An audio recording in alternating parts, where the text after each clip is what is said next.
Episode 45 Aku bisa melihat segalanya. Baiklah, kakakku bukan orang tua yang keras kepala. Dia sangat ceria.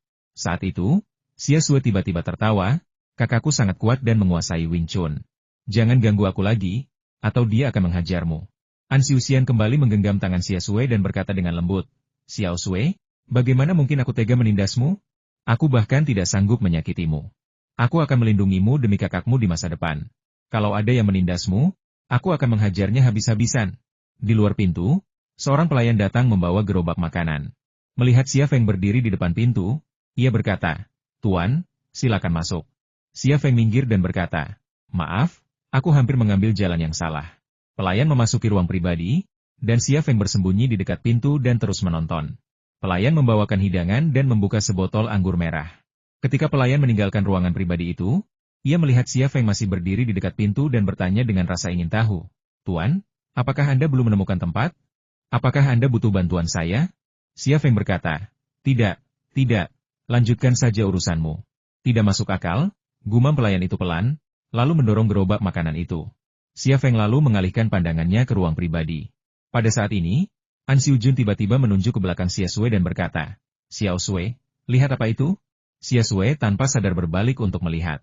Saat Xia Sue berbalik, An Xiujun tiba-tiba menjatuhkan pil putih ke dalam gelas anggur di depannya. Pil itu meleleh dalam anggur dalam waktu kurang dari 2 detik. Ketika Xia Sue berbalik, ia tidak melihat apapun. Kau bohong padaku, kau jahat sekali. Aku tidak akan peduli padamu. Xia Sue berpura-pura marah. Mana mungkin aku berbohong padamu?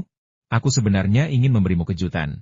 Seorang Xiuxian membuka telapak tangannya yang lain, yang berisi sepasang anting rubi yang indah. Wah, cantik sekali. Xia Sue sangat gembira. Xiao Sue, ayo kita minum dulu. Lalu aku akan memakaikan anting-anting ini padamu. Pasti akan terlihat bagus. An Xiujun mengambil gelas Iqbal di atas meja. Xia Sue tersenyum dan mengangkat gelas anggur di tangannya. Bersulang. An Xiujun dan Xia Sue mendentingkan gelas mereka. Xia Sue mendekatkan gelas anggur ke bibirnya. Bang!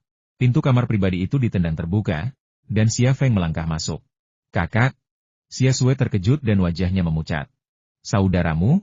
Secercah kebencian melintas di mata An Xiujun, tetapi ia segera berdiri dengan senyum di wajahnya, mengulurkan tangan untuk menjabat tangan Xia Feng.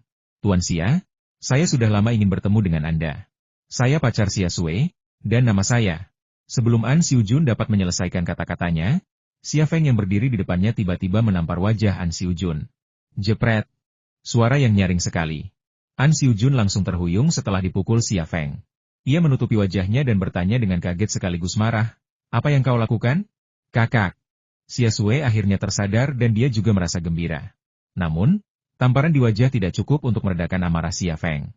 Ia mencengkeram ke meja An Xiujun, menariknya ke depan, lalu menendang perutnya dengan lutut, membuat An Xiujun berlutut. Kakak. Apa yang kau lakukan? Xia Sue bergegas maju dan mencoba menahan Xia Feng. Xia Feng mendorong Xia Sue dan mengiris arteri karotis An Xiujun dengan pisau telapak tangannya. Bocah Korea itu mengerang dan jatuh ke tanah seperti lumpur. Xia Sue langsung ketakutan. Anina mendengar pertengkaran itu dan datang ke kamar pribadi di sebelahnya. Melihat Xia Sue dan An Xiujun tergeletak di lantai, ia pun tertegun, tidak tahu apa yang telah terjadi. Kakak, apa yang kau lakukan? Teriak Xia Sue. Bagaimana kau bisa melakukan ini pada temanku? Xia Feng memelototi Xia Sue. Kenapa kamu memilih teman Korea padahal ada begitu banyak pilihan lain? Ada apa dengan orang Korea? Kalian berprasangka buruk terhadap orang Korea. Xia Sue dan Xia Feng berdebat. Anina sangat cerdas. Ia tidak menyela, tetapi menutup pintu ruang pribadi itu. Xia Sue lalu menunjuk Anina dan berkata, kamu boleh punya pacar orang Inggris, tapi aku tidak boleh punya pacar orang Korea? Kamu tidak masuk akal. Anina memang bukan orang Inggris, tetapi ketika Xia Feng memperkenalkannya kepada Xia Sue, ia menyebutkan bahwa Anina berasal dari Inggris. Bahkan hingga kini, Xia Sue tidak tahu identitas asli Anina. Xia Sue semakin gelisah. Aku sudah dewasa, bukan anak kecil lagi. Aku punya hidupku sendiri. Siapa kau yang bisa mengatur pacar macam apa yang kumiliki? Xia Feng sudah tenang saat itu. Ia menunjuk An Xiujun dan berkata, tahukah kau apa yang baru saja dia lakukan? Aku hanya tahu dia memperlakukanku dengan baik. Xia Sue sangat keras kepala. Wanita yang sedang jatuh cinta kemungkinan besar akan kehilangan akal sehatnya, dan dia jelas sedang dalam kondisi seperti ini sekarang. Dia memberimu obat bius. Xia Feng menunjuk gelas anggur yang telah diberi obat bius oleh An Xiujun. Apakah itu yang seharusnya dilakukan seorang pacar? Apakah orang seperti itu pantas mendapatkan cintamu? Xia Sui menatap gelas anggur dengan ragu, dan tiba-tiba berkata, aku tidak percaya. Kamu Xia Feng sangat marah hingga dia tidak bisa berbicara. Anina lalu berbicara dalam bahasa Mandarin yang terbata-bata, Xiao Sui, kakakmu adalah orang yang paling mencintaimu di dunia ini. Kamu harus percaya padanya. Dia tidak akan menyakitimu atau berbohong kepadamu. Aku tidak mau dengar. Aku tidak mau dengar. Xia Sui menutup telinganya. Xia Feng tiba-tiba mengangkat tangannya, ingin menamparnya, tetapi tangannya tetap melayang di udara. Ia belum pernah memukul Xia Sui sejak kecil. Kau memukulku. Kau memukulku. Xia Sui tampak sangat menderita, dan air matanya mengalir semakin deras. Anina segera menekan tangan Xia Feng. Sebagai seorang wanita, ia memahami reaksi Xia Sui. Seorang gadis yang sedang jatuh cinta bahkan bisa kabur dari rumah demi cinta yang ia dambakan. Bahkan orang tuanya pun tak mampu mengendalikannya. Apalagi kakaknya. Pergi kalian semua. Xia Sui menunjuk ke arah pintu ruang pribadi. Aku tidak ingin melihat kalian. Kau benar-benar. Hati Xia Feng terluka, dan suaranya bergetar. Kau benar-benar membiarkanku pergi demi pria Korea yang baru ku kenal? Xia Sui berteriak, pergi. Aku tidak ingin melihatmu. Xia Feng sangat marah hingga tak bisa berkata-kata. Saat itu, ia merobek surat penerimaan Universitas Kyoto agar Xia Feng bisa kuliah. Selama bertahun-tahun, agar Xia Feng bisa kuliah dengan tenang, ia bekerja tanpa lelah di lokasi konstruksi, menghasilkan uang untuk menghidupi keluarga. Tapi apa balasannya? Hanya karena seorang pria Korea, Xia Feng memperlakukannya seperti ini. Melihat konflik antara Xia Feng dan Xia Sui semakin memanas, Anina menjadi cemas. Ia berkata, kalian berdua, tenanglah. Berhentilah berdebat. Ia menatap Xia Sui dan berkata, Xia Sui, aku percaya pada kakakmu. Kalau menurutmu pria Korea ini tidak memberi obat bius pada anggur itu, aku bisa meminumnya dan membuktikan padamu kalau anggur itu dibius. Setelah berkata demikian, dia mengulurkan tangannya untuk mengambil gelas berisi anggur yang dicampur obat bius. Xia Feng meraih tangannya dan berkata, bukan kamu yang harus minum. Anak ini yang harus minum. Xia Feng mengambil gelas anggur dan mencubit titik renzong milik An Xiu Jun. Seorang Xiuxian mengerang dan tersadar kembali. Namun, sebelum ia sempat berkata apa-apa, Xia Feng menggigit rahangnya dan menuangkan segelas anggur merah yang telah diberi obat bius ke dalam mulutnya. Aduh, batuk-batuk. An Su Hyun tercekik. Xia Sui ingin menghentikan Xia Feng, tetapi berubah pikiran di saat-saat terakhir. Kenyataannya, saran Anina untuk minum anggur itu telah menyentuh hatinya. Seorang asing bersedia mempercayai kakaknya sepenuhnya, sementara ia selalu meragukannya. Ia ingin tahu jawabannya. Jika An Xiu Jun tidak membius anggur itu, ia akan sulit memaafkan kakaknya. Jika An Xiu Jun yang membius anggur itu, ia berutang permintaan maaf kepada kakaknya. Setelah An Xiu Jun diberi anggur yang mengandung obat bius, ia tiba-tiba menjadi gugup. Ia bangkit dan mencoba melarikan diri. Xia Feng mencengkeramnya, menekannya ke kursi, dan bertanya, siapa An Xiuxian bagimu? Apa? An Xiuxian? Aku tidak tahu apa yang kau bicarakan. An Xiu Jun semakin gugup, matanya berkedip-kedip, lepaskan aku orang Korea. Xia Feng mencibir, hanya karena kau orang Korea, kau bisa berbuat sesuka hati? Nada bicaramu persis sama dengan An Xiu Jun. Sambil berbicara, ia melakukan perspektif mendalam pada An Xiu Jun dan menggunakan mata kirinya untuk menguji perilaku An Xiu Jun. Aku tidak kenal An Xiuxian, lepaskan aku. An Xiu Jun meronta sejenak, tetapi sia-sia. Ia menatap Xia Sui meminta bantuan. Xiao Sui, apakah pria ini benar-benar saudaramu? Dia tidak pantas menjadi saudaramu, dia hanyalah seorang gangster. Tapi aku tidak akan menyalahkanmu, aku masih mencintaimu. Pah! Xia Feng menampar pipi An Xiu Jun. Bahkan saat ini, anak ini masih ingin menyakiti adiknya. Kakak, tidak ada zat terlarang di dalam anggur ini. Xia Sui sepertinya mendapatkan jawaban yang diinginkannya. Ia berkata dengan marah, apa kau benar-benar akan menjadi gangster? Lepaskan dia. Xia Feng berkata, kamu akan segera tahu apakah ada zat terlarang atau tidak. Lepaskan aku, lepaskan aku. Seseorang kemari, teriak An Xiu Jun. Xia Feng menutup mulut An Xiu Jun, membungkam suaranya. Saat itu, wajah An Xiu Jun langsung memerah, seolah-olah ia telah minum banyak minuman keras. Kemudian, tatapannya menjadi kabur, membuat orang-orang merasa bingung. Kandungan obatnya sudah mulai bekerja di tubuh An Xiu Jun. Xia Feng melepaskan tangannya yang memegang An Xiu Jun dan menatap An Xiu Jun dengan tenang. Xia Sui juga tercengang, karena dia sudah melihat An Xiu Jun saat ini benar-benar berbeda dari An Xiu Jun sebelumnya. Jika tidak ada obat bius di dalam gelas anggur itu, bagaimana mungkin dia tiba-tiba menjadi seperti ini? An Xiu Jun menggelengkan kepalanya, mencoba membangunkan dirinya, tetapi usahanya sia-sia. Ia tampak semakin tidak normal. Namun, Ia tidak pernah tertidur. Hehe. Banyak sekali yang cantik, aku suka mereka. Gumam An Siu Jun, lalu mulai menarik-narik pakaian yang melekat di tubuhnya, menanggalkan pakaiannya sambil tertawa terbahak-bahak. Ayo main bareng, aku akan membuatmu nyaman. An Siu Jun berbicara bahasa Korea, dan Xia Feng, Xia Sui, dan Anina tidak bisa memahaminya. Namun, mereka semua wanita yang sangat cerdas, dan dari reaksi An Siu Jun, mereka bisa menebak jenis obat apa yang terkandung dalam anggur itu. Bukan sekadar hipnotis, melainkan obat yang dapat menyebabkan halusinasi, dan permintaan untuk obat semacam itu sudah tinggi. An Su Hyun, tanpa baju, terhuyung ke arah Anina dengan senyum nakal di wajahnya. Hei, cantik, ayo main. Lidahku kuat sekali.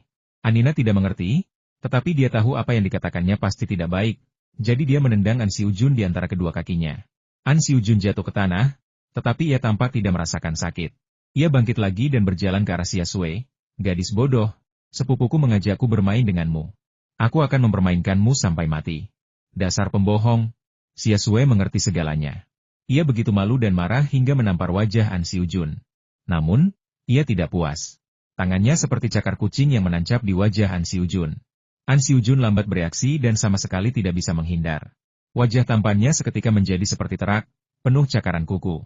Xia Feng tidak menghentikannya. Ekspresinya tenang, tetapi di dalam hatinya ia dipenuhi amarah.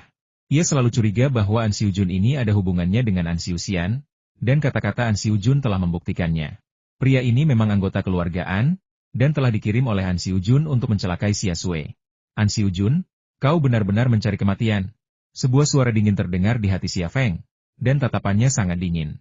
Dia pernah bertanya kepada Qin Xiang apakah dia memiliki aura pembunuh, tetapi tidak mendapatkan jawaban. Namun, sekarang dia memancarkan aura itu. An Siu Jun terjatuh ke tanah, namun Xia Sui masih mengejarnya dan menendangnya seakan-akan dia sedang menendang bola yang tidak bisa menggelinding. Anina memeluk Xia Sui dan berkata, jangan pukul dia. Kau akan menghajarnya sampai mati. Wuh. Xia Sui mulai menangis, kakak, aku minta maaf. Tolong maafkan aku. Wuh. Xia Feng menghela napas, bukan apa-apa.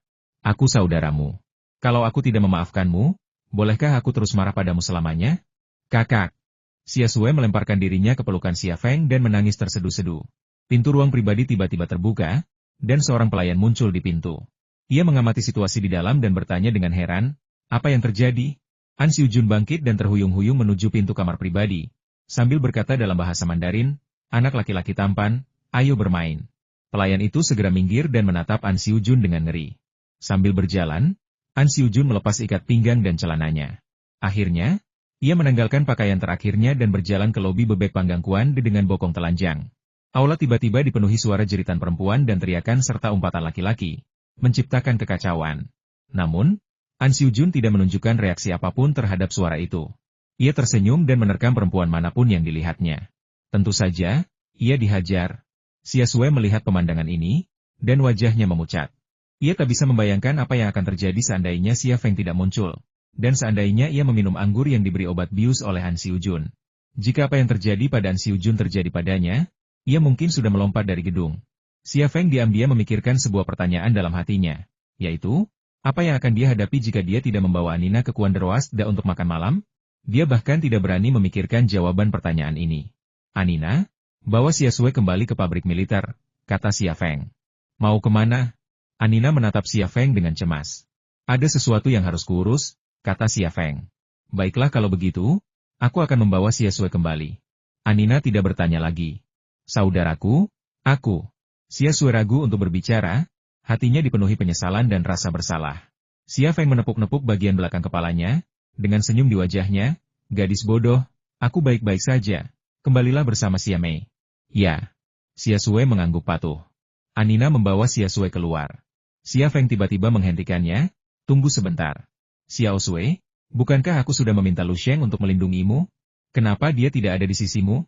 Xia Sui berpikir sejenak sebelum berkata, dia masih di sana pagi ini, tapi aku tidak tahu kemana dia pergi, dan dia bahkan tidak meneleponku. Hati Xia Feng sedikit mencelos, lalu dia berkata, tidak apa-apa, kalian bisa kembali dulu. Di mana Lu Sheng? Polisi datang dan membawa pergi An Siu Jun yang gila. An Siu Jun tampak tampan dan anggun saat ia berjalan ke Kuanderwas bersama Xia Sui. Tetapi saat ia pergi, wajahnya berlumuran darah, tampak seperti kepala babi, dan ia berada dalam kondisi yang sangat menyedihkan. Anina mengendarai SUV Chevrolet Suburban-nya. Setelah meninggalkan bebek panggang Kuande, Xia Feng memanggil taksi dan langsung menuju kantor pusat Biro 101. Di dalam mobil, Xia Feng mencoba menghubungi ponsel Lu Sheng, tetapi ponsel Lu Sheng dimatikan dan tidak dapat dihubungkan. Xia Feng merasa khawatir dan banyak pikiran. Setelah Lu Sheng pulih, Xia Feng memindahkannya dan Qin Xiang ke markas Kyoto. Gudang senjata Leima dijaga oleh personel militer, jadi Lu Sheng tidak perlu mengawasi keamanan. Tanggung jawab utamanya adalah melindungi Xia Sui. Seharusnya ia berada di sisi Xia Sui, atau di dekatnya, tetapi ia telah pergi. Xia Feng mendapat firasat bahwa sesuatu telah terjadi pada Lu Sheng. Alasannya sederhana. Jika Lu Sheng tidak tersingkir, An Xiu Jun tidak akan punya kesempatan untuk menyerang. Lu Sheng adalah mantan prajurit pasukan khusus dengan pengalaman bertahun-tahun di Wing Chun. Bagaimana mungkin An Xiu Jun bisa menandinginya? Terlebih lagi, Lu Sheng telah menjadi pengawal setelah pensiun, menunjukkan profesionalismenya yang tinggi. Hal ini pada gilirannya menghambat rencana An Xiu Xian dan An Xiu Jun. Sekarang sepertinya jika Lu Sheng tidak ada di sana, An Xiu Xian pasti sudah bertindak sejak lama. Alasan dia bertindak hari ini mungkin karena dia baru saja keluar dari retret hari ini. Semakin ia memikirkannya, semakin marah Xia Feng. Yang paling tak bisa ia toleransi adalah seseorang yang menyakiti Xia Sui, tapi An Xiu Xian justru melakukannya. Memasuki markas Biro 101, Xia Feng menemukan Long Bing. Aku baru saja mendapat kabar. Sebelum Xia Feng sempat menjelaskan situasinya, Long Bing sudah angkat bicara. Tenanglah. Jangan impulsif. Dia tahu temperamen Xia Feng. Mungkin tidak masalah jika seseorang memukulnya, tetapi jika seseorang menyakiti Xia Sui, dia akan berubah menjadi monster yang mengerikan dan mencabik-cabik orang itu. Xia Feng berkata dengan dingin, aku sudah mempertaruhkan nyawaku demi Biro 101. Tapi sekarang ada yang mengincar adikku, memanfaatkannya untuk membalas dendam, dan kau malah menyuruhku tenang? Kukatakan padamu, pengawal yang kutugaskan untuk menjaga adikku telah menghilang dan tidak bisa dihubungi. Sudah begini. Bagaimana aku bisa tetap tenang? Lu Sheng pernah menyelamatkan Xia Sui sebelumnya dan hampir kehilangan nyawanya. Sekarang dia menghilang lagi karena melindungi Xia Sui. Bagaimana mungkin dia hanya duduk diam dan tidak melakukan apa-apa? Long Bing terdiam sejenak sebelum berkata, Lu Sheng, aku kenal orang ini.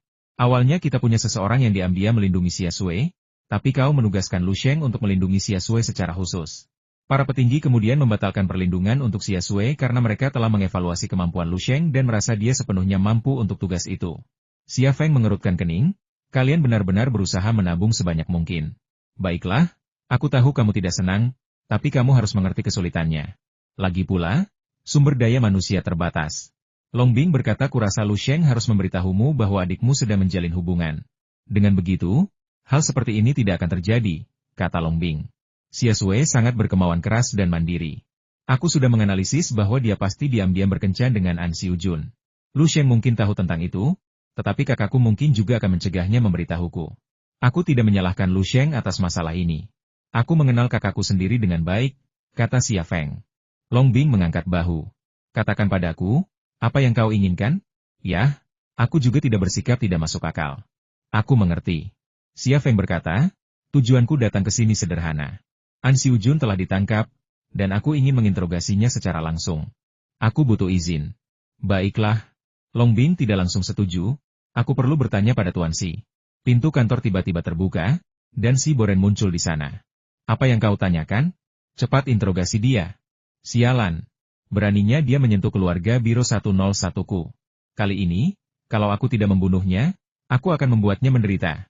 Long Bing dan Xia Feng tak dapat menahan diri untuk saling memandang. Ini pertama kalinya aku melihat Si Boren mengumpat. Namun, meskipun terkesan kasar, kalimat ini justru membuat orang-orang senang. Xia Feng pun tersenyum tipis. Terima kasih, Tuan Si. Wajah Si Boren kembali mengeras. Wah, aku harus ingatkan kamu untuk tidak berlebihan.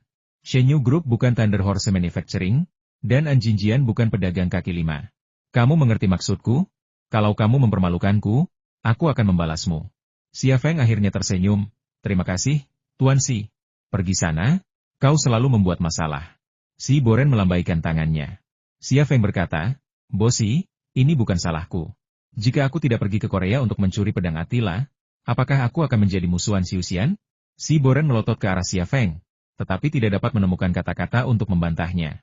1 jam kemudian, Xia Feng dan Long Bing tiba di kantor polisi tempat An Xiu Jun ditahan, sambil membawa selembar dokumen persetujuan. Direktur Li dari biro tersebut menerima Long Bing dan Xia Feng dan secara pribadi membawa mereka ke ruang tahanan.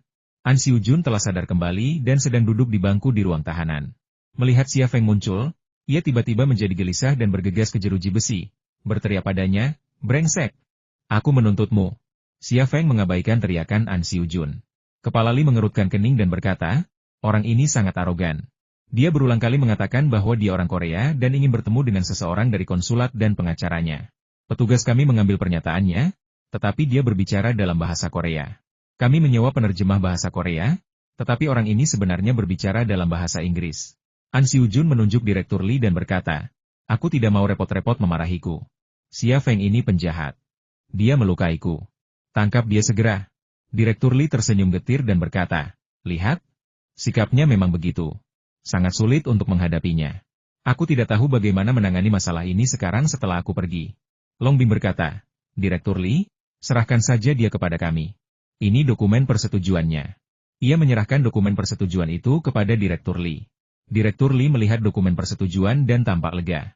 "Baiklah, saya serahkan orang ini padamu." Direktur Li pergi, dan An Xiu Jun berteriak, "Kembalilah! Kau bajingan, kembalilah ke sini. Kau akan menyesal."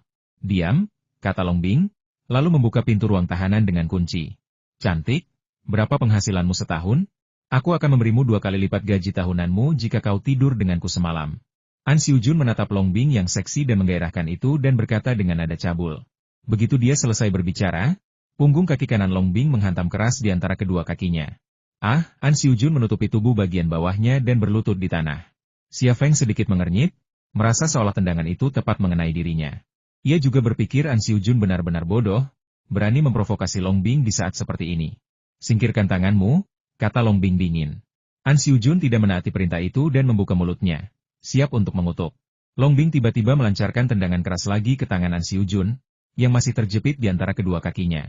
Meskipun telapak tangannya menangkis tendangan itu, dampaknya tetap mengenai area tersebut. Ia melolong memilukan dan meringkuk di tanah. Long Bing berputar ke belakang An Xiu Jun dan menendangnya di antara kedua kakinya.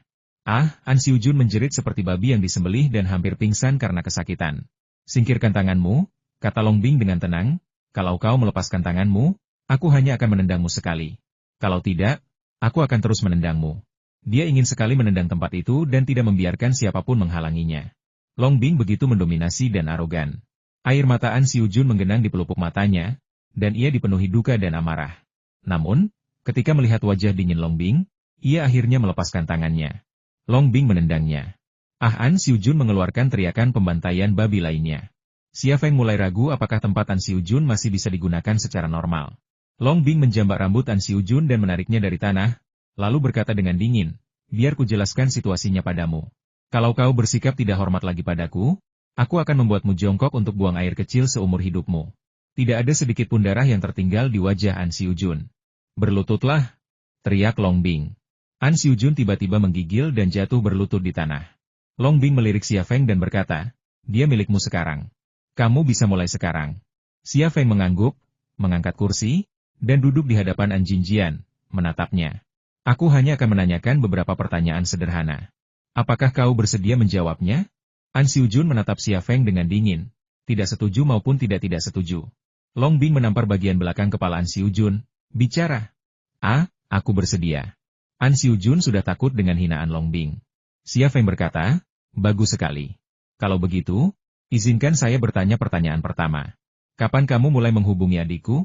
Adikmu dan aku baru saja bertemu." An Xiu Jun berpikir sejenak, "Hanya sebulan." "Apa yang telah kamu lakukan?" An Xiu Jun melanjutkan, "Aku tidak melakukan apa-apa, sungguh. Adikmu gadis yang sangat konservatif. Aku mengejarnya selama setengah bulan sebelum dia mau bicara denganku.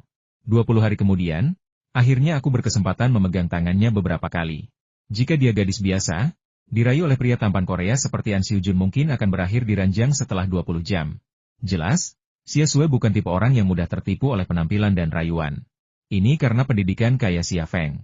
Uang saku yang diberikannya kepada Xia Sue adalah kartu kredit dengan limit jutaan dolar. Bagaimana mungkin dia mudah tergoda? Pertanyaan kedua saya, adik saya punya pengawal.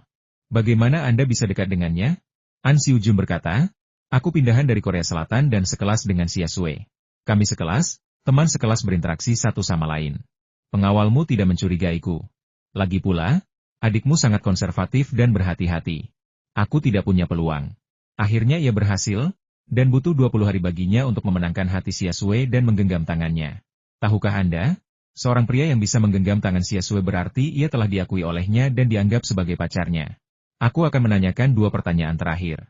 Jawablah bersama-sama, kata Xia Feng. Apa hubunganmu dengan An Xiuxian? Di mana pengawal adikku sekarang? Aku. An Xiujun segera menutup mulutnya. Xia Feng mengepalkan tinjunya, siap untuk menginterogasi. Saat itulah, suara berisik terdengar. Kalian tidak berhak menahan warga negara kami. Suara itu terdengar seperti suara laki-laki. Saya berhak menemuinya dan memberinya bantuan hukum. Saya pengacara. Kata suara pria lain, kalau kamu tidak mengikuti prosedur hukum, saya berhak protes ke otoritas yang lebih tinggi dan meminta pertanggungjawaban mereka yang bertanggung jawab. Xia Feng mengendurkan tinjunya. Senyum sinis muncul di bibir An Xiujun. Sekelompok orang datang, dan kepala Li beserta polisi tidak dapat menghentikan mereka. Lagi pula, mereka berasal dari Kedutaan Besar Korea Selatan, dan identitas mereka sangat sensitif. Sementara polisi memiliki kesulitan mereka sendiri. Jadi, mereka berpura-pura menghentikan mereka, memberi Longbing dan Xia Feng penjelasan, lalu membiarkan mereka masuk. Ini juga cara untuk menghindari masalah. Namun, Xia Feng tidak menyangka An Xiuxian ada di antara mereka. Di antara mereka juga ada 2 orang yang disebutkan Qin Xiang Cheguli dan Jin Xian, yang memancarkan aura pembunuh. Seorang Xiuxian berjalan bersama sekelompok orang, tenang dan santai, dengan momentum yang luar biasa. Ia menatap Xia Feng dengan tatapan menghina dan provokatif. Tatapan Xia Feng beralih ke Cheguli dan Jin Xian. Benar saja, ia bisa mencium aroma kehadiran seseorang yang tidak biasa. Ia tidak yakin apakah itu aroma si pembunuh, tetapi ia merasakan bahwa keduanya jahat dan kejam. Apa yang kalian lakukan? Tanya konsul Kedutaan Besar Korea Selatan dengan marah. Kenapa orang-orang kita berlutut di tanah? Ah! Tolong jelaskan padaku. Longbing sedikit mengernyit. Ia mendekat ke sisi Xia Feng dan berbisik. Ingat kata-kata Tuan Si. Jangan mempersulitnya. Xia Feng mengangguk pelan. Ia tahu jika ia terus menyiksa An Xiujun di depan staf Kedutaan Korea, kemungkinan besar akan menyebabkan insiden besar, dan si Boren juga akan mendapat masalah. Mereka memukuliku. An Xiujun tiba-tiba berteriak, aku ingin lukaku diperiksa. Aku ingin menuntut mereka. Konsul Kedutaan Besar Korea Selatan kemudian bertanya, apakah mereka memaksa Anda berlutut? An Xiujun berkata mereka memaksaku berlutut, dan mereka menendangku, ke bawah sana. Baiklah, kata konsul Kedutaan Besar Korea Selatan dengan marah, Anda harus memberi saya penjelasan yang masuk akal. Kalau tidak, kami akan melihat Anda di pengadilan. Seorang Xiuxian mencibir, kali ini, harus ada saksi dan bukti fisik, kan? Kalau mereka tidak menangkap dan menangani ini, apa negara ini masih diperintah oleh hukum? Begitu topi besar dikenakan, pemandangan tiba-tiba menjadi menyedihkan. An Xiujun juga sangat cerdik. Ia mulai mengerang, tampak sangat kesakitan. Ini bukan pura-pura, ia memang kesakitan di sana, tetapi ia telah menahannya dan tidak berani menunjukkannya. Xia Feng menepuk bahu An Xiujun dan berkata lembut, jangan berpura-pura. Tidak ada yang memukulmu di sini, dan tidak ada yang memintamu berlutut. Kaulah yang melakukan kesalahan dan kau harus bertobat. Omong kosong. Dengan dukungan seseorang, An Xiujun menjadi lebih berani. Xia Feng mengabaikannya, berdiri, berjalan ke pintu, membukanya, dan berdiri berhadapan dengan An Xiuxian. Apa yang ingin kau lakukan? An Xiuxian berkata dengan nada menghina. Jika kau berani menyentuhku di sini, kau akan mendapat masalah. Begitu An Xiuxian selesai berbicara, Xia Feng meletakkan tangannya di bahunya. Apakah menyentuhmu seperti ini termasuk? Kau? An Xiuxian tiba-tiba terdiam. Sepertinya Xia Feng telah memasukkan torpedonya ke tenggorokannya. Xia Feng menepuk bahu An Xiuxian. An Xiuxian, awalnya kita hanya berselisih sedikit, tapi sekarang kau malah membuatnya semakin besar. Orang di dalam itu sepupumu, kan? Terus kenapa? An Xiuxian menepis tangan Xia Feng dengan kuat. Kamu bilang aku membesar-besarkannya. Aku tidak tahu apa yang kamu bicarakan, tapi aku bisa bilang aku sama sekali tidak menganggapmu serius. Kudengar sepupuku berpacaran dengan adikmu. Sepupuku playboy dan kemampuannya diranjang kelas wahid. Entahlah. Xia Feng menyela An Xiuxian, mau memprovokasiku? Itu saja tidak cukup. Biar ku beritahu, sepupumu telah melakukan tindak pidana, dan dia akan dihukum berat oleh hukum. Kau mau membawanya pergi? Konyol. Kau pikir tempat ini apa? Kasus kriminal apa? Sela konsul Kedutaan Besar Korea Selatan. Saya peringatkan, jangan bicara omong kosong. Saya di sini untuk mengeluarkannya dari sini. Xia Feng mencibir. Dia telanjang di depan umum dan terang-terangan menyerang perempuan, yang sudah merupakan pelanggaran moral publik, menghina perempuan, dan percobaan pemerkosaan. Yang terburuk, polisi menyita sejumlah zat terlarang baru darinya. Seperti yang kalian tahu, Negara kita memiliki peraturan ketat di bidang ini, dan jika kalian melanggar hukum, tidak ada yang bisa menyelamatkan kalian. Oh, dan seorang pria Jepang dieksekusi belum lama ini. Namun, saya tidak tahu apakah hakim kita akan menunjukkan belas kasihan kepada kalian, orang Korea. Lagi pula, kalian adalah Korea Selatan, jadi kalian harus menghormati mereka. Wajah An Siu-jun langsung memucat, bukan karena alasan lain, melainkan karena ia tahu persis obat apa yang ia masukkan ke dalam anggur. Parahnya lagi, ia membawa lebih dari selusin pil. Bohong. Konsul Kedutaan Besar Korea sudah agak ragu, tapi tetap saja menggertak. Peringatkan aku, jangan bicara tanpa bukti, atau aku akan menuntutmu atas pencemaran nama baik. Itu cuma anjing. Aku bahkan gak repot-repot menjelaskannya padamu.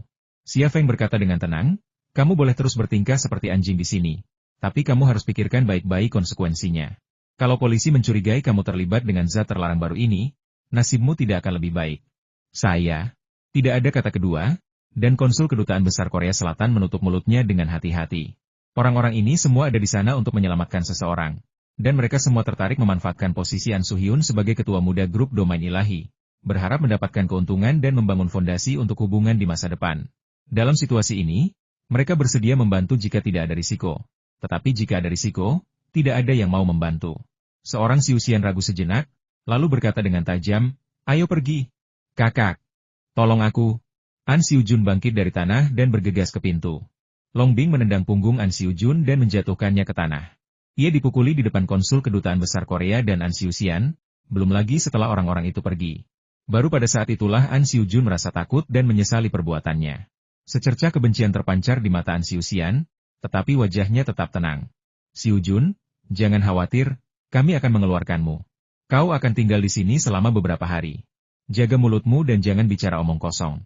Aku. An Siu-jun menggigit bibir bawahnya dan mengangguk. Seorang Siusian menatap Xia Feng dengan tajam, lalu berbalik dan pergi. Tunggu, panggil Xia Feng pada An Siu-sian. Ia menghampiri An Siu-sian dan berbisik di telinganya. Di mana pengawal adikku? Seorang Siusian mencibir, aku tidak tahu apa yang kamu bicarakan. Kamu boleh berpura-pura tidak tahu. Tapi aku bilang kalau dia mati, kamu akan berakhir seperti dia. Apakah kamu mengancamku? Juga, aku memberimu peringatan jangan mengincar adikku lagi. Atau keluargamu tidak akan punya siapa-siapa untuk dibelanjakan di masa depan, kata Xia Feng. An Siu-sian ingin membalas ucapan Xia Feng, tetapi setelah melihat tatapan mata Xia Feng, ia tak kuasa menahan diri.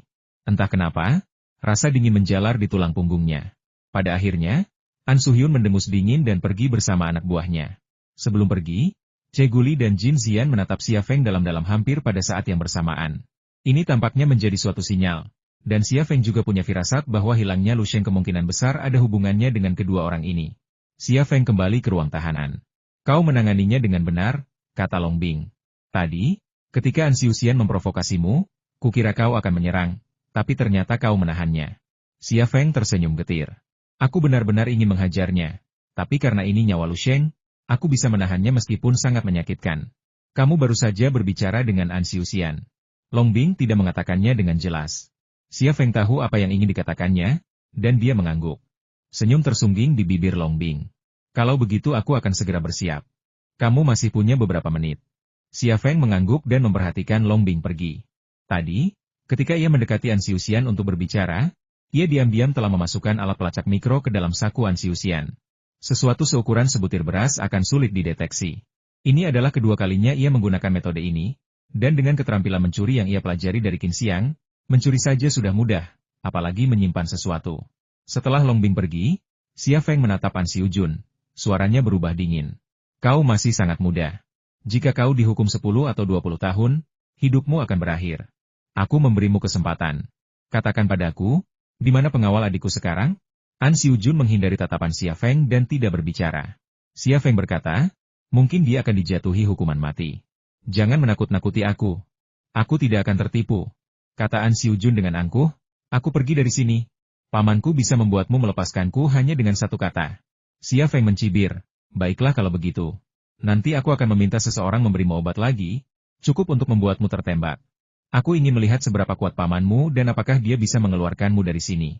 Kamu berani? Xia Feng menendang keras tubuh bagian bawah An Siu-jun.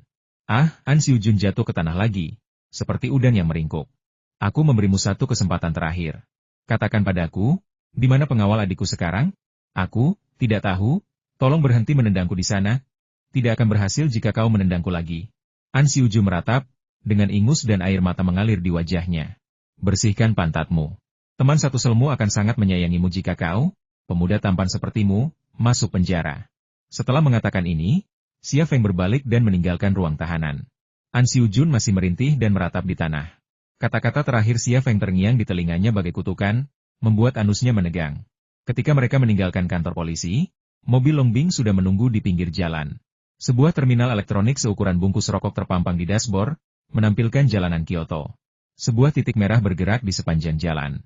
Mikrolocator Xia Feng berasal dari Biro 101, sisa dari misi terakhir mereka di Afghanistan.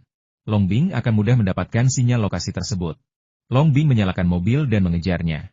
Sambil mengemudi, ia berkata, "Bukankah kamu sudah menanyakan hasilnya?" Xia Feng menggelengkan kepalanya, dia tidak tahu. "Jangan khawatir, Lu Sheng akan baik-baik saja."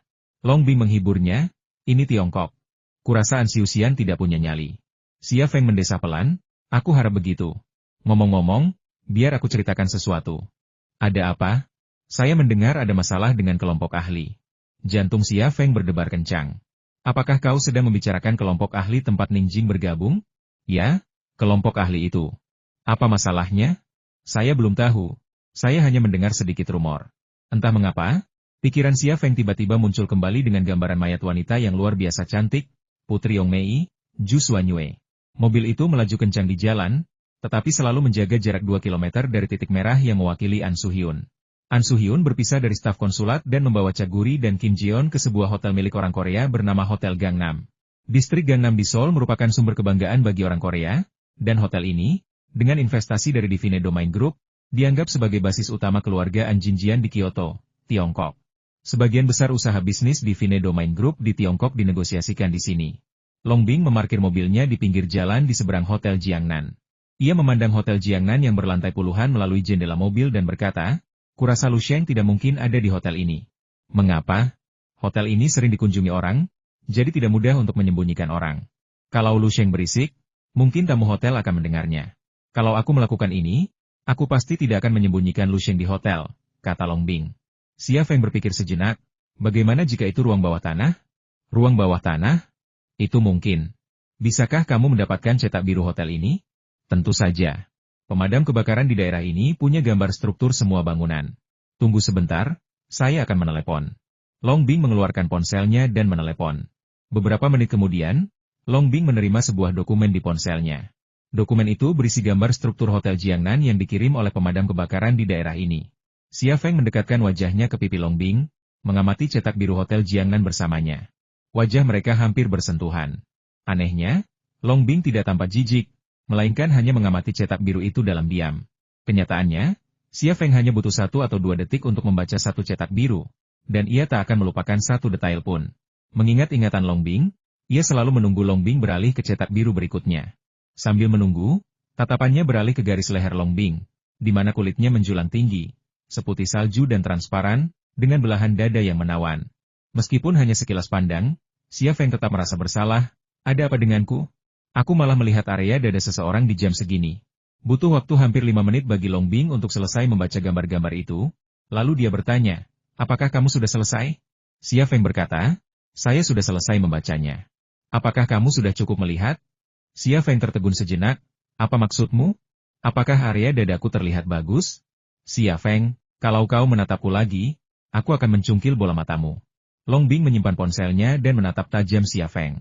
Xia Feng tersenyum canggung dan tidak menjelaskan. Hal semacam ini tidak bisa dijelaskan dengan jelas, dan semakin ia mencoba menjelaskan, semakin canggung jadinya. "Kamu sudah melihat gambar struktur hotelnya. Apa yang akan kamu lakukan?" tanya Longbing.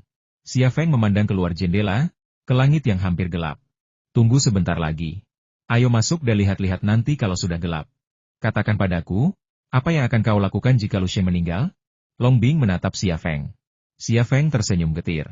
"Kalau aku bilang akan membalaskan dendamnya, kau pasti akan menghentikanku. Kalau aku bilang tidak akan melakukan apa-apa, kau mungkin juga tidak akan percaya. Yang ingin kukatakan padamu adalah aku sendiri tidak tahu apa yang akan kulakukan." "Jawaban macam apa ini?" Longbing sedikit tidak puas. Xia Feng berkata, "Kita tunggu saja sampai kita mendapatkan hasilnya. Semua yang kita katakan sekarang hanyalah kemungkinan." Setelah jeda, ia menghela napas, Banyak hal selalu mengalami perubahan tak terduga. Banyak orang juga terus berubah. Apakah kamu sudah memikirkan Liang Xiao? Xia Feng segera menutup mulutnya. Long Bing berkata, kamu banyak berubah sejak Liang Xiao putus denganmu. Jangan sebut dia. Xia Feng tidak ingin membicarakan Liang Xiao, terutama dengan Long Bing. Baiklah, kita tidak usah membahasnya. Long Bing berkata, yang ingin kukatakan padamu adalah, apapun situasinya, pertama-tama kau harus percaya pada negara ini dan hukum kita. Siapapun yang membunuh Lu Sheng akan menanggung akibatnya. Tapi jika kau melakukan sesuatu yang ekstrim, itu tidak bijaksana. Aku tidak ingin kau menghancurkan masa depanmu dan semua yang kau miliki sekarang karena Lu Sheng. Ingat, kau tidak sendirian. Ada orang-orang yang peduli padamu. Kakakmu. Suasana di dalam mobil menjadi sedikit canggung dan hening. Langit menjadi gelap, lampu jalan menyala, dan lampu yang tak terhitung jumlahnya di Hotel Jiangnan juga menyala, menciptakan pemandangan yang mempesona. Sepasang kekasih keluar dari sebuah toko busana, bergandengan tangan, menuju Hotel Jiangnan. Pria itu, mengenakan topi runcing dan kumis yang menawan, memancarkan pesona maskulin dan seksi. Wanita itu, dengan rok panjang yang berkibar, kaki jenjang yang ramping, dan tubuh yang montok, juga tampak sensual. Ia juga mengenakan topi biru kecil yang diikat pita putih, menciptakan perpaduan biru dan putih yang menyegarkan dan menawan. Namun, baik pria maupun wanita itu mengenakan topi yang menutupi separuh wajah mereka, sehingga sulit untuk mengenali wajah mereka. Pasangan ini adalah Xia Feng dan Long Bing. Ini bukan pertama kalinya mereka berdua berkolaborasi seperti ini. Di Jerman, mereka bahkan memerankan pasangan suami istri yang tidur di ranjang yang sama selama lebih dari sebulan. Karena pernah mengalami situasi seperti ini sebelumnya, kolaborasi pasangan pura-pura ini terasa mudah. Mereka berdua memesan kamar di lantai 4 dan pindah. Tak lama kemudian, seorang pelayan memasuki ruangan sambil membawa gerobak makanan. Ia membuka lemari di gerobak tersebut dan dengan cepat mengeluarkan 2 set seragam staf, sebuah pistol, sebuah laptop, dan beberapa perlengkapan mata-mata. Tak diragukan lagi, staf ini juga seorang agen dari Biro 101. Ini Xiao Wu, Long Bing memperkenalkan singkat. Dia akan memberikan dukungan teknis untuk operasi kita. Agen Xiao Wu menyapa Xia Feng. Halo, konsultan Xia, saya sudah lama mendengar tentang Anda. Suatu kehormatan bisa bekerja sama dengan Anda. Xia Feng berjabat tangan dengan agen Xiao Wu dan bertukar basa-basi. Dari reaksi Xiao Wu, ia menyadari bahwa ia kini telah menjadi selebritas di Biro 101, reputasi yang menyaingi Long Bing, Tang Yuyan, dan lainnya. Hal ini sama sekali tidak mengejutkan. Baik itu misi pencurian pedang di Korea Selatan maupun misi penyelamatan sandera di Afghanistan, penampilannya yang mengesankan cukup untuk memikat para agen di Biro 101. Agen Xiao Wu segera masuk ke mode kerja. Ia menghubungkan laptopnya ke port jaringan di kamar tamu, lalu mulai meretas sistem keamanan hotel dengan jari-jarinya yang berterbangan. Xia Feng dan Long Bing juga mulai berganti pakaian. Long Bing sama sekali tidak menunjukkan tanda-tanda menghindar dari pertunjukan. Setelah melepas gaunnya, ia hanya mengenakan bra dan detail rendah hitam. Dengan tinggi 1,75 meter, ia memiliki fisik yang sempurna, dengan kaki jenjang yang menonjol. Tumpukan lemak di dada dan pinggulnya dengan sempurna memperlihatkan lekuk tubuhnya. Yang lebih luar biasa lagi adalah otot-otot halus hasil latihannya selama bertahun-tahun, menciptakan perpaduan unik antara kekuatan dan kelembutan. Agen Xiao Wu begitu fokus pada komputernya hingga ia bahkan tak menoleh ke belakang. Xia Feng, yang sedang telanjang, tercengang. Ini bukan pertama kalinya ia melihat Long Bing hanya mengenakan pakaian dalam, tetapi setelah sekian lama, melihatnya lagi tetap membuatnya takjub. Sosok Long Bing sebenarnya mirip dengan Liang Xiao. Melihat garis tubuh yang mirip, bayangan Liang Xiao pun terlintas di benak Xia Feng. Long Bing melotot ke arah Xia Feng, tetapi tidak ada rasa jijik di matanya. Xia Feng segera menarik kembali pandangannya, menelanjangi dirinya dalam beberapa detik, lalu berganti ke seragam pelayan yang dikirim oleh agen Xiao Wu dan mengenakan beberapa peralatan mata-mata. Longke, Ansiusian ada di lantai atas, kata Xiao Wu sambil melihat ke monitor laptop lantai atas tidak terbuka untuk tamu biasa. Hanya ada Ansiusian dan pengawalnya di sana. Ya, dan beberapa wanita. Xia Feng mencondongkan badan dan melihat isi di monitor. Ruangan itu mewah, dan 4 wanita berbikini sedang melayani Ansiusian. 2 di antaranya menggoyangkan pinggang ramping mereka dalam tarian menggoda, 1 menyuapi Ansiusian buah dari mangkuk buah, dan yang lain menuangkan anggur merah untuknya. Keempat wanita berbikini itu terdiri dari 2 wanita Asia, 1 berambut pirang, dan 1 bersurai hitam. Keempatnya seksi dan cantik. Xia Feng juga melihat 2 orang yang secara khusus diingatkan Qin Xiang, Che Guli dan Jin Zian. Namun, kedua orang ini hanya muncul di layar selama beberapa detik sebelum meninggalkan aula. Dalam situasi seperti itu, jelas tidak pantas bagi seorang pengawal untuk tinggal. Senyum sinis tersungging di bibir Xia Feng.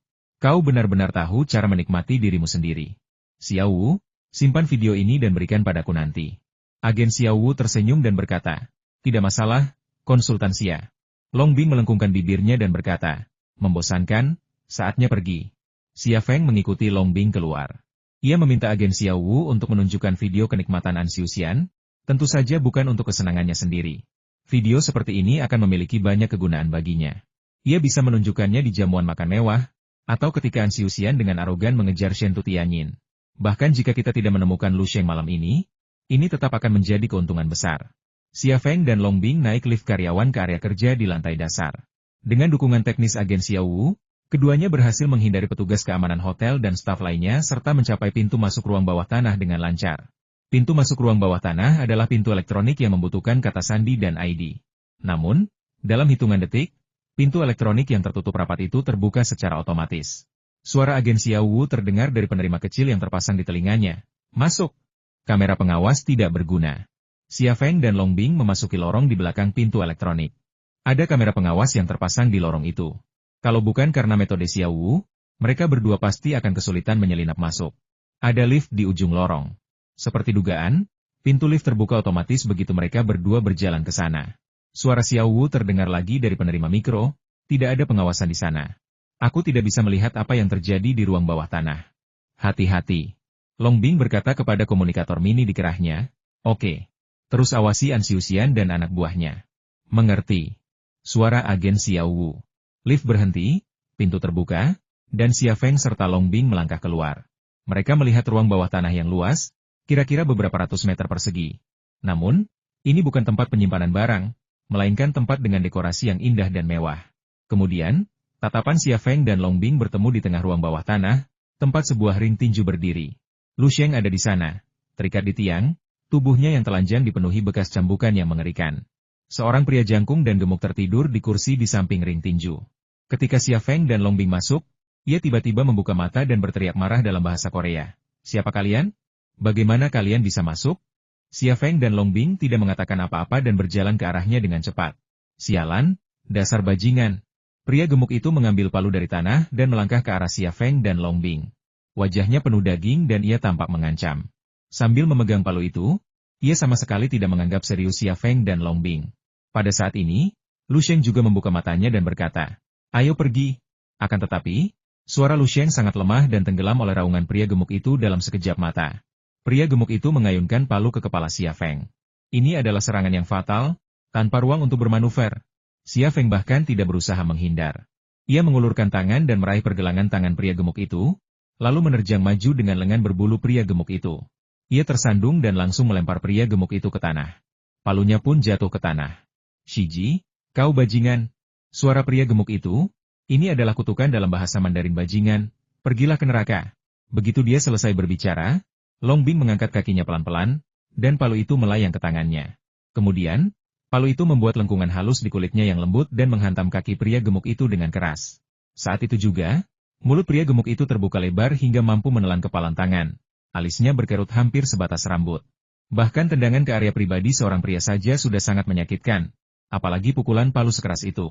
Sebelum pria gemuk itu sempat berteriak, kaki Long Bing telah mengenai pelipisnya. Pria Korea itu, yang berotot seperti beruang kutub, menutup mata dan pingsan. Cairan keruh juga mengalir dari selangkangannya, mengeluarkan bau yang tak sedap. Xia Feng menatap Long Bing dengan kaget, dan kakinya tiba-tiba menyusut. Long Bing berkata dengan tenang, kenapa kau masih berdiri di sana? Pergi dan selamatkan mereka. Xia Feng akhirnya sadar kembali, tersenyum pahit, dan naik ke ring tinju. Cepatlah. Sebuah suara lemah keluar dari mulut Lu Sheng. Kali ini Xia Feng mendengarnya dengan jelas, dan hatinya tiba-tiba mencelos. Apa yang ingin kau katakan? Ia tak berhenti bicara, dan dengan cepat memotong tali yang mengikat Lu Sheng dengan pedangnya. Ini, sebuah. Saat talinya mengendur, Lu Sheng terjatuh ke tanah. Xia Feng memeluk pinggang Lu Sheng dan berkata, cepat katakan padaku. Perangkap. Lu Sheng berada dalam kondisi yang sangat buruk. Ia hanya mengucapkan dua kata, tetapi ia merasa lemah seperti baru saja menyelesaikan maraton. Ia bersandar tak berdaya di bahu Xia Feng. Long Bing pun bereaksi cepat, mengeluarkan senjatanya dan mengarahkannya ke pintu lift. Tidak ada tanda-tanda lift beroperasi dan nomornya tetap 3. Xia Feng juga mengaktifkan kekuatan mata kirinya dan dengan cepat memindai seluruh ruang bawah tanah. Namun, Selain pria Korea gemuk yang pingsan karena Longbing, tidak ada orang lain di ruang bawah tanah tersebut. Tidak ada kamera yang terpasang di dinding, juga tidak ada pintu atau lorong lain. Ayo kita pergi dari sini. Xia Feng mengalihkan pandangannya. Ia sudah punya firasat buruk di hatinya. Longbing mengangguk, memegang senjatanya saat dia berjalan menuju pintu lift, berkata, "Xiao Wu, apa yang terjadi di sana?" Suara Xiao Wu tidak terdengar dari earphone kecilnya. Beberapa detik kemudian, terdengar suara seorang pria, "Haha, kalian benar-benar naif. Kalian pikir tempat ini apa? Kalian bebas datang dan pergi sesuka hati." Ini suara An Su-hyun. Kilatan dingin melintas di mata Longbing.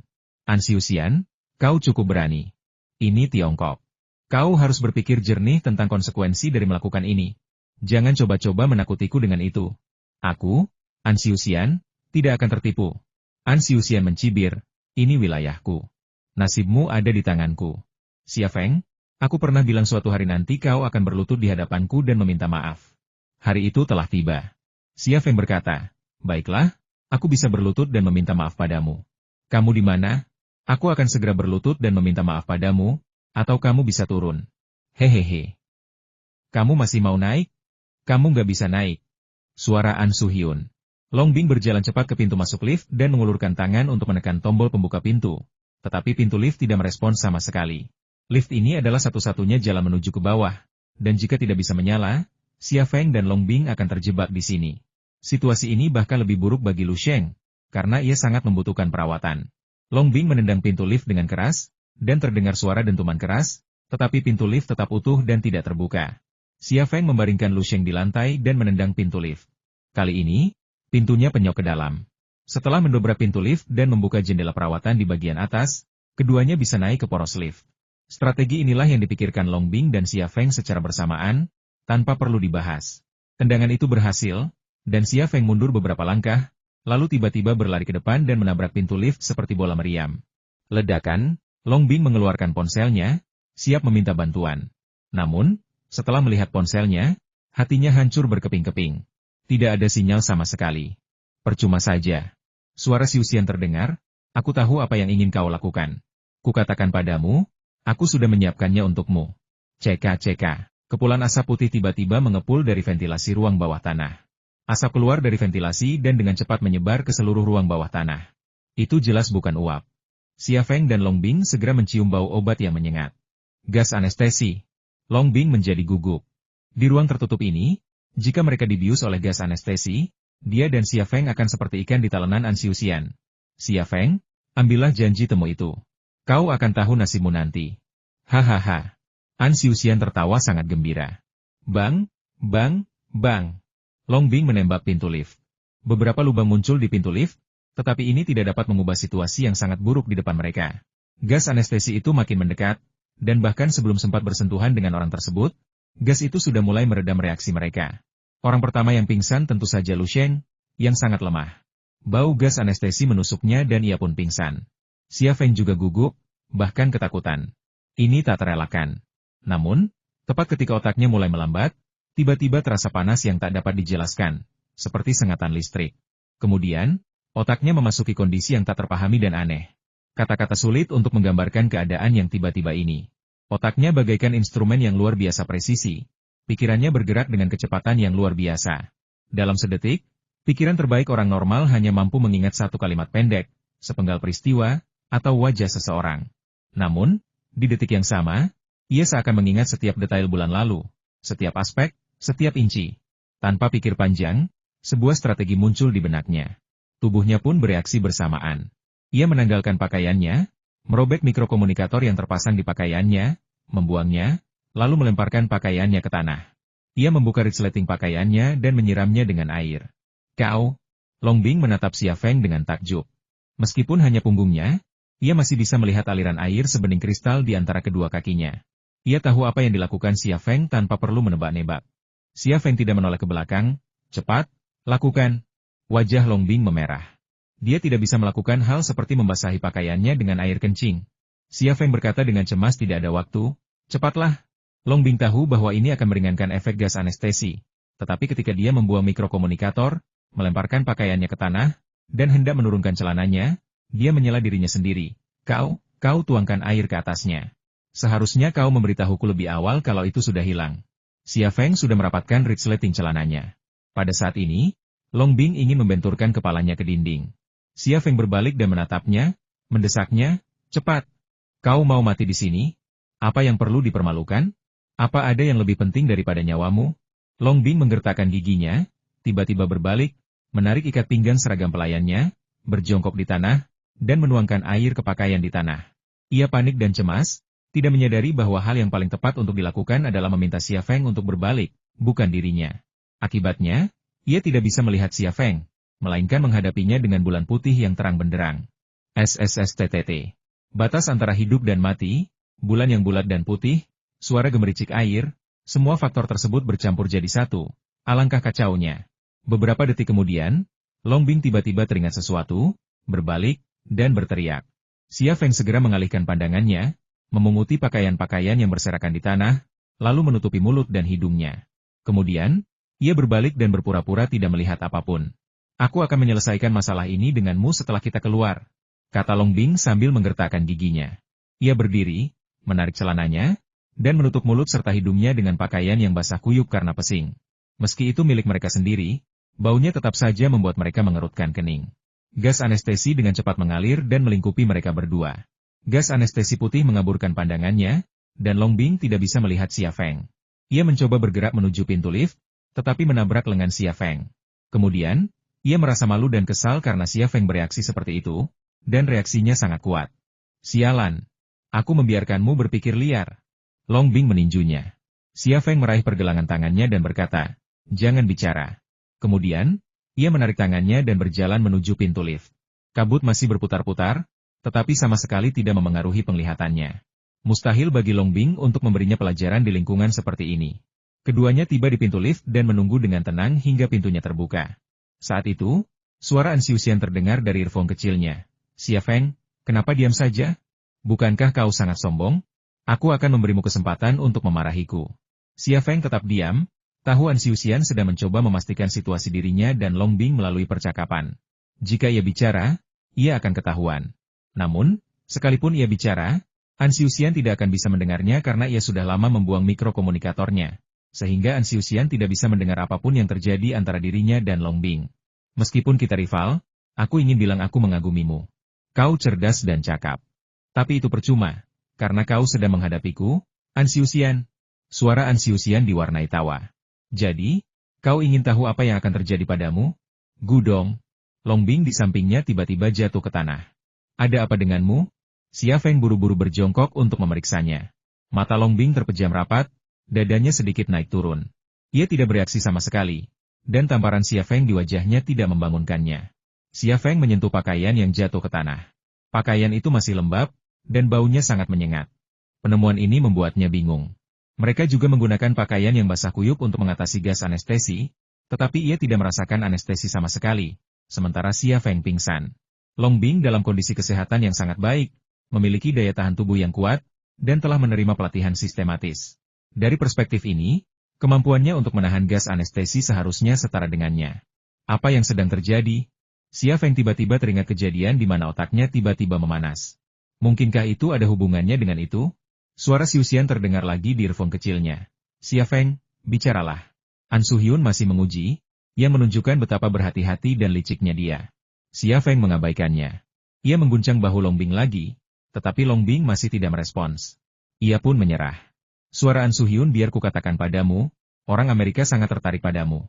Aku tidak tahu kenapa, tapi aku tahu akhir yang tragis menantimu. Sebelum kuserahkan kau kepada mereka, aku akan memotong fitur maskulinmu sebagai pembayaran atas perlawananmu padaku. Xia Feng mendengarkan gumaman An Xiuxian, dan tiba-tiba, ia mengambil keputusan. Ia menurunkan pakaian yang menutupi mulut dan hidungnya sedikit. Ia menahan napas, lalu dengan sangat hati-hati menghirup sedikit gas anestesi. Meskipun hanya sedikit, aroma obat yang menyengat dari gas anestesi tetap membuatnya mengerutkan kening dan tegang. Namun, terlepas dari bau yang tidak sedap itu, ia tidak merasakan sedikit pun anestesi. Apa yang terjadi di sini? Setelah ragu sejenak, Xia Feng akhirnya memberanikan diri. Ia melepas pakaiannya yang basah kuyup dan menghirup gas anestesi 2 kali dalam-dalam. Namun, ia tetap tidak merasa terbius sama sekali. Hasilnya sudah keluar, gas anestesi tidak efektif padanya. Hasil ini mengejutkan Xia Feng sendiri. Meskipun penyebab pastinya belum diketahui, kapsul AE diselimuti misteri. Saat itu, suara An Soo-hyun terdengar lagi di earphone mungilnya.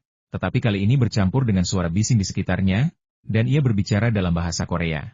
Orang itu pasti pingsan. Tidak perlu mencoba lagi. Tidak ada yang bisa bertahan semenit pun di bawah anestesi militer ini, dan ini sudah 5 menit. Hentikan pelepasan gas anestesi, atau dia akan mati di sana, kata seorang pria, yang juga berbicara dalam bahasa Korea. Orang Amerika menginginkan orang itu, dan mereka menginginkannya hidup-hidup. Mereka tidak bisa membunuhnya. Suara An Soo-hyun berkata, Kim Ji-yeon, matikan gas anestesinya. Setelah jeda, ia berkata, Che Guli, bawa beberapa orang bersamamu dan ikuti aku ke ruang bawah tanah. Suara Che Guli berkata, bagaimana dengan anak ini di ruangan ini? Suara Siu Xian berkata, setelah menyerahkan Xia Feng kepada Amerika, bunuh wanita di ruang bawah tanah itu bersama-sama. An Siu Xian jelas berbicara melalui komunikator agen Xiao Wu. Ia sudah memastikan bahwa Xia Feng dan Long Bing sedang tidak sadarkan diri, jadi ia tidak ragu. Kemarahan Xia Feng memuncak saat mendengar kata-kata ini, dan ia ingin segera menghampiri dan menembak An Siu Xian 2 kali. Pada saat ini, telepon berdering lagi di earphone mini, dan Xia Feng mendengar suara An Siu Xian lagi setelah ia berbicara di telepon. Kali ini, ia berbicara dalam bahasa Mandarin. Halo, Tianyin, aku baru saja ingin meneleponmu, tapi kau meneleponku sekarang. Hotel Wangfu, pesta koktail dan begitu banyak wartawan? Ya, proyek kerjasama kita benar-benar membutuhkan publisitas media. Baiklah, aku akan segera ke sana. Ternyata Shentu Tianyin yang menelepon. Suara Siu Xian berkata, aku harus pergi ke Hotel Wangfu. Bawa orang itu pergi dan serahkan dia ke Amerika. Bunuh orang ini dan wanita itu. Jangan khawatir, Tuan Muda. Aku tahu apa yang harus kulakukan, kata Che Guli. Tapi, apakah kita akan menyerahkan Xia Feng begitu saja kepada orang Amerika? Aku baru saja mendengar kau ingin memotong benda itu sebagai balasan atas tindakanmu yang melawanmu. Apa kau ingin aku memotong benda itu? Hehehe. An Siu Xian tertawa. Oke, tapi ingat, jangan membunuhnya. Ingat untuk menghentikan pendarahan dan mengurangi peradangan setelah operasi reseksi. Tidak masalah. Suara Che Guli. Suara Kim Ji-yeon, kalian para pria sungguh jahat. Hahaha. Che Guli dan Kim Ji-yeon tertawa. Setelah itu, mikro airbud menjadi senyap, dan tidak ada suara yang terdengar setelah bunyi penempatan. Gas anestesi tidak lagi disuntikan ke ventilasi ruang bawah tanah. Kemudian kipas pembuangan mulai bekerja, dan gas anestesi putih di ruang bawah tanah dengan cepat disedot keluar. Udara kembali normal, tetapi baik Long Bing maupun Lu Sheng tidak terbangun. Hal ini normal. Bahkan dengan anestesi yang digunakan di meja operasi, pasien membutuhkan waktu beberapa jam untuk pulih, apalagi dengan tingkat anestesi sebesar ini. Xia Feng mengambil pistol Long Bing, lalu kembali ke pintu lift dan duduk di lantai ubin yang dingin. Ia memegang pistol dengan kedua tangan, tetapi pistol kirinya terselip di pinggulnya, tersembunyi dari pandangan siapapun yang keluar dari lift. Setelah bersiap, ia memejamkan mata, dan diam-diam menunggu saat pertempuran. Beberapa menit kemudian, terdengar suara dari lift, yang mula-mula naik lalu turun. Xia Feng menarik napas dalam-dalam, mencoba menenangkan tubuh dan pikirannya. Meskipun matanya terpejam, seluruh ruang bawah tanah dan pintu lift terlihat jelas di mata kirinya. Pintu lift tiba-tiba terbuka, dan Chaguri serta Kim Ji-yeon muncul. Mengikuti dari dekat di belakang mereka, 4 pengawal pribadi An Soo-hyun juga muncul. Salah satunya membawa agen Xiao Wu. Yang lainnya memegang komputer agen Xiao Wu dan beberapa peralatan mata-mata. Tidak sulit untuk melihat apa yang direncanakan orang-orang ini. Mereka bermaksud membunuh Long Bing dan agen Xiao Wu di sini, lalu menghancurkan semua bukti, dan akhirnya membawa Xia Feng pergi dan menyerahkannya kepada pihak Amerika. Che Guli pertama kali melihat Long Bing dan Lu Sheng yang tersungkur, lalu Xia Feng. Senyum sinis tersungging di wajahnya. Kudengar orang ini sangat licik dan punya keahlian menembak yang luar biasa. Apa dia pikir kita akan berduel dengannya pakai senjata? Haha. Lucu sekali. Senjata terkuat di dunia ini bukanlah senjata, melainkan otak. Jin Xian tersenyum dan berkata, dia pikir kita tidak tahu dia diam-diam memasang alat pelacak pada Tuan Muda. Dia mengejar kita seperti anjing, tapi malah jatuh ke dalam perangkap kita. Sepertinya orang ini tidak sekuat yang dikatakan orang Amerika. Dia cukup pintar untuk membasahi pakaiannya dengan urin untuk melawan gas bius. Che Guli mencium bau urin dan melihat tumpukan pakaian basah di tanah. Percuma saja, Jin Xian melambaikan tangannya. Kalian, mulai bekerja. Seorang pengawal bertubuh kekar berkumis menyeringai. Manajer Jin, bolehkah kami bersenang-senang? Wanita Tionghoa ini terlihat cantik. Bajingan, kita tidak punya waktu luang, kata Jin Xian sambil mengerutkan kening. Pengawal itu menendang paha Long Bing. Manajer Jin, Kita tidak butuh banyak waktu. Setengah jam sudah cukup. Apa kau tidak butuh waktu untuk melakukan operasi? Kau saja yang melakukan operasi, dan kita hidup. Haha. Silakan, bajingan, kata Jin Zian dengan tidak sabar. 2 dari 4 pengawal itu menyeret Long Bing berdiri. 1 memegang tangannya dan menyeretnya ke arah ring. Dari 2 pengawal lainnya, 1 melempar agen Xiao Wu ke tanah, sementara yang lain menjatuhkan laptop dan ransel Xiao Wu lalu mengikutinya. Che Guli mendekati Xia Feng. Nak, saat kau bangun nanti, pistolmu akan hilang. Keempat pengawal itu, dengan pistol mereka hilang, berjalan sekitar 5 meter menjauh, membelakangi pintu lift. Sekarang, tanpa membuka mata, Xia Feng mengangkat tangan kanannya, mengarahkan moncong senjatanya ke dada Che Guli, dan menarik pelatuknya. Bang! Semburan darah menyembur dari dada Che Guli, dan ia pun jatuh ke tanah. Namun sebelum ia sempat bergerak, Xia Feng menurunkan moncong senjatanya. Bang! Peluru lain langsung menembus otak Che Guli. Serangan mendadak itu membuat Che Guli sudah mati sebelum Jin Zian menyadarinya. Namun, reaksinya jauh lebih lambat daripada Xia Feng, yang telah menunggu momen ini. Saat ia menyesuaikan moncong senjatanya untuk menembak, sebuah peluru telah meledak dan mengenai lututnya. Ia jatuh tak terkendali ke tanah, dan sebelum tubuhnya menyentuh tanah, peluru lain mengenai kepalanya. Dalam 2 detik, kedua pemimpin itu tewas. Keempat pengawal itu akhirnya tersadar. 2 orang di belakang menghunus senjata mereka, sementara 2 orang di depan menyeret Long Bing, menjatuhkannya dan bersiap untuk menghunus senjata mereka. Xia Feng tiba-tiba berdiri dari tanah. Masih bergerak, ia mengulurkan kedua tangannya, jari-jarinya bergerak serempak. Bang, bang, bang. 2 orang di belakang keempat pengawal itu baru saja berbalik ketika beberapa peluru mengenai mereka, mengenai kepala dan dada mereka, masing-masing fatal. 2 orang di depan, bahkan sebelum mereka sempat pulih, juga tersungkur ke tanah oleh rentetan peluru. Keahlian menembak Xia Feng bukan hanya hebat dengan senapan runduk, pistolnya juga sama hebatnya. Penglihatan, refleks, dan kemampuan fisiknya tak tertandingi oleh orang biasa. Pengawal berjanggut tampan itu belum mati. Ia berjuang mengangkat lengannya dan menembak Xia Feng. Bang! Sebuah peluru melesat masuk, langsung menembus telapak tangannya yang menggenggam pistol. Sebuah jari, bersama dengan pistolnya, terlepas dari tangannya, dan ia tak lagi merasakan sakit. Xia Feng mendekatinya, melotot dingin. Jangan bunuh aku masih istri dan anakku. Pinta pengawal berkumis itu. Xia Feng berkata dalam bahasa Korea, biarkan istrimu menikah lagi. Tidak, bang. Sebuah peluru melesat keluar dari laras, langsung menembus dahi pengawal berkumis itu. Darah dan isi otak menyembur keluar, pemandangan yang mengerikan, tetapi Xia Feng tidak merasakan apa-apa. Hotel Wang Fu, sebuah gedung serbaguna. Tianyin, kenapa kau tidak memberitahuku tentang rencana ini lebih awal? An Xiuxian tersenyum saat ia mendekati Shen Tianyin, yang berdiri di ambang pintu. Shen Tianyin tidak sendirian. Di sampingnya berdiri Gu Kewen dan Fu Mingmei. Ketiga wanita itu, dipimpin oleh Shen Tianyin, membentuk tirai bunga, memenuhi hati dengan fantasi. Namun, di samping Shen Tianyin, sang mantan sosialita, putri sulung keluarga Gu, telah kehilangan auranya yang dulu dan hanya menjadi pelengkap. Senyum tipis tersungging di sudut mulut Shen Tianyin. Ia berkata dengan enteng, sebenarnya, bukan aku yang mengaturnya. Ini resepsi amal yang diselenggarakan oleh Kamar Dagang Kyoto. Ada biaya masuk, dan aku sudah membayarnya untukmu. Bagaimana mungkin? Seharusnya aku yang membayarnya, kata An Xiuxian. Shen Tianyin berkata, jumlahnya kecil. Buat apa repot-repot menawar sebanyak ini? Kalau kau tertarik, nanti ada lelang amal. Kau bisa menawar 1 atau 2 barang saja. Tidak masalah, ayo masuk. An Xiuxian mencoba meraih tangan Shen Tianyin. Tetapi Shen Tianyin sudah berbalik dan masuk. Gu Kewen minggir, menghalangi jalan An Xiuxian. Alis An Xiuxian berkerut sejenak, tetapi ia tidak bereaksi. Gu Kewen berbisik, Tuan An, apakah Anda melihat Xia Feng? An Xiuxian terdiam sejenak, lalu melirik Gu Kewen dengan waspada.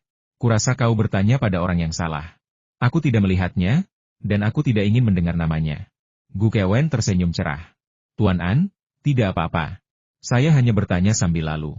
Setelah itu, ia memasuki aula serbaguna. An Xiuxian mengerutkan kening. Mengapa wanita ini tiba-tiba bertanya apakah saya bertemu Xia Feng? Apakah dia tahu sesuatu? Mustahil. Aula serbaguna itu penuh sesak dengan tamu, tidak hanya tokoh penting dari komunitas bisnis Kyoto, tetapi juga tokoh-tokoh terkemuka dari seluruh negeri. Jika aset mereka ditotal, nilainya setidaknya ratusan miliar. Hanya organisasi seperti Kamar Dagang yang dapat mempertemukan mereka, bahkan Shen Tianyin pun tidak dapat melakukannya. Sebelum resepsi amal resmi dimulai, Para tamu sudah mengobrol dalam kelompok-kelompok kecil. Shen Tutianyin telah memperkenalkan An Xiuxian kepada beberapa tokoh terkemuka di dunia bisnis, memuji bakat dan visi bisnisnya. Para tokoh terkemuka yang bertemu An Xiuxian juga terkesan dengan statusnya sebagai ketua muda grup Shenyu Korea, dan mereka menikmati percakapan yang meriah.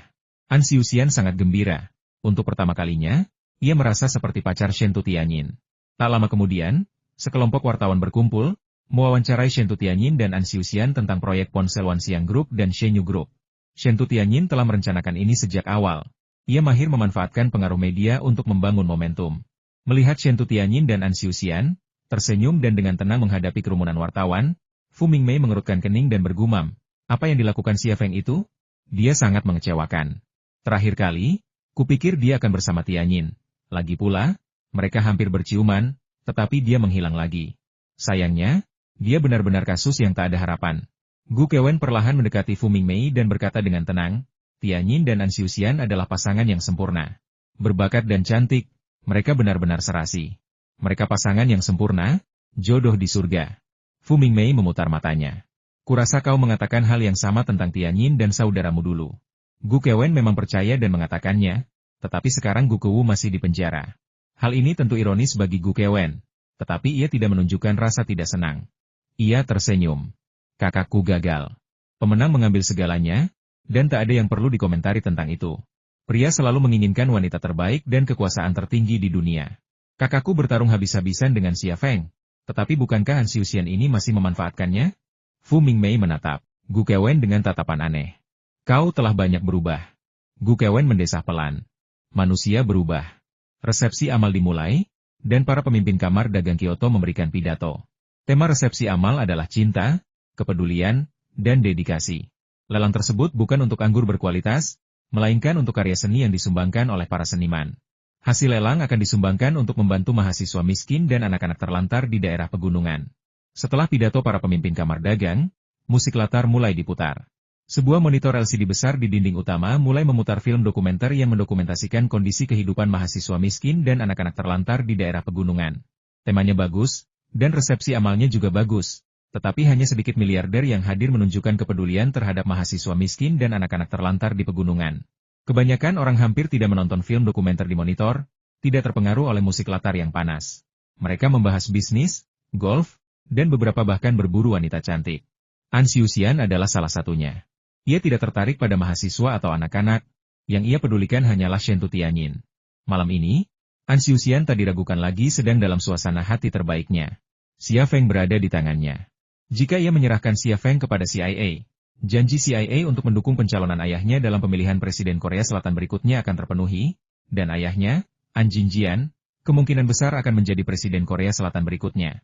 Dengan begitu, ia akan menjadi lebih dari sekadar ketua muda Shenyu Group. Yang lebih menggembirakan lagi, sikap Shen Tutianyin terhadapnya tampaknya telah berubah, memberinya kesempatan untuk lebih dekat dengannya. Kekuasaan dan kecantikan semua dalam genggamannya. Adakah yang lebih membahagiakan dari ini? Lelang seni dimulai. Pembawa acara memajang sebuah lukisan pemandangan, yang juga dipajang di monitor LCD yang terpasang di dinding utama. Lukisan itu cukup besar sehingga semua orang yang hadir dapat melihat detailnya dengan jelas. Senimannya kurang dikenal, sehingga tak seorang pun menawar, dan lukisan itu akhirnya terjual dengan harga terendah. Pembawa acara kemudian memajang sebuah tangka yang megah. Shen Tutianyin melihat tangka di LCD, terharu dan berkata, "Indah sekali. Ayah saya seorang biksu Buddha. Saya ingin memberikannya kepadanya. Dia pasti akan menyukainya." "Apakah pamanmu akan menyukainya?" tanya An Xiuxian. "Kalau begitu saya akan membelinya dan memberikannya kepadamu." Shen Tutianyin tidak menjawab ya atau tidak, hanya tersenyum tipis. Senyumnya bagaikan suntikan stimulan, membuat jantung An Xiuxian berdebar kencang. Ketika pembawa acara di panggung berkata 500.000, ia mengangkat tangannya, 1 juta. Tuan rumah gembira dan mengumumkan, tuan ini telah menawar 1 juta. Ada tawaran lain? Tangga ini diciptakan 50 tahun yang lalu oleh mendiang seniman Barim. Tangga ini memiliki potensi apresiasi yang sangat besar.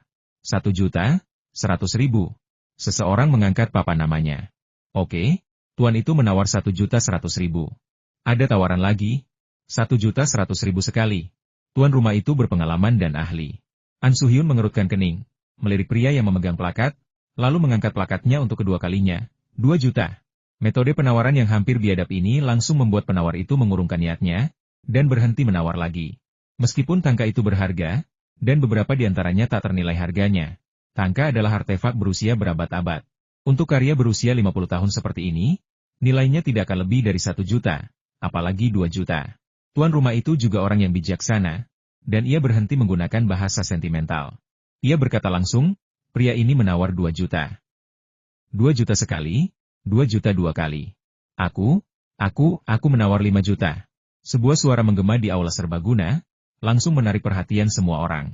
Para hadirin semuanya adalah miliarder. Bagi mereka, menghabiskan beberapa juta untuk sebuah karya seni praktis sama saja dengan menghabiskan beberapa ratus yuan untuk sepotong pakaian sesuatu yang sepele. Namun, fakta bahwa sesuatu senilai 500.000 dibeli dengan harga 5.000 sungguh menarik. Siapakah penawarnya? Bahkan Shen Tianyin pun tak kuasa menahan diri untuk melirik, hanya untuk tertegun. Di bawah tatapan penuh perhatian orang banyak, seorang pemuda berseragam pelayan Hotel Wangfu dengan gugup mengangkat plakat penawaran. Ia berdiri tegak, butiran keringat membasahi dahinya. An Xiuxian juga kebingungan, tetapi ia segera pulih. Ada apa? Apa orang ini mau cari masalah? Tuan rumah, yang juga bingung, bertanya dengan ragu, pelayan, pikirkan baik-baik. Kalau Anda menawar tapi tidak membeli, maka, sebelum tuan rumah selesai, pelayan itu menyela. Tidak, saya tidak membelinya. Saya menawar atas nama orang lain. Pria itu bilang, tuan rumah dengan sabar bertanya, apa katanya?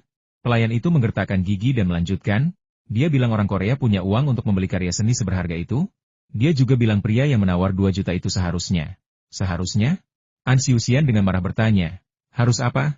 Harus belajar membuat kimchi, kata pelayan itu. Hahaha. Seseorang, yang tidak tahu siapa yang bersikap tidak sopan, tertawa terbahak-bahak. Aula serbaguna tempat resepsi amal diadakan ramai dengan obrolan. Jelas seseorang telah membayar deposit dan menyuruh seorang pelayan mengangkat spanduk, bukan untuk membeli apapun, melainkan untuk mempermalukan An Su-hyun. Seorang pria cerdik, An Su-hyun, mengamati ruangan, mencoba mengidentifikasi orang yang membuatnya kesal, tetapi ia tidak melihat seorang pun yang mencurigakan. 5 juta pertawaran. Tuan rumah mengabaikan dendam pribadi. Semakin tinggi harganya, semakin tinggi komisinya.